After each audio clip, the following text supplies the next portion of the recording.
নমস্কার। কালো ছোলা যদি আপনারা শনিবারের দিন আপনারা যেই হিসাবে বানিয়ে আপনারা তরকারি হিসাবে বানিয়ে যদি খান বা সবজি ডাল হিসাবে বানিয়ে খান, যেরকম ভাবেই যদি আপনারা শনিবারে আপনি আপনার পরিবারের লোকেরা যদি প্রত্যেক শনিবার শনিবার খেতে শুরু করে দেয়, তাহলে আপনার আর আপনার পরিবারে শনি যাবতীয় যদি কোনো কষ্ট আপনারা পাচ্ছেন, অতি অবশ্যই আপনারা সেই কষ্ট থেকে আপনারা রেহাই পাবেনই পাবেন।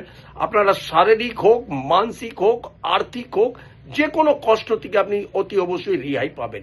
এবং তার সাথে সাথে শনিবারের দিন কালো ছোলার সবজি হোক, ডাল হিসাবে হোক, যেভাবে হোক তৈরি করে আর একটু লুচি আপনারা যদি প্রত্যেক শনিবার শনিবার গরিবদের যদি খাওয়াতে শুরু করেন, তাহলে অতি অবশ্যই শনি যাবতীয় যতই কষ্ট আছে সেই কষ্ট থেকে আপনি রেহাই পেতে পারেন। কালো ছোলা মনে রাখবেন।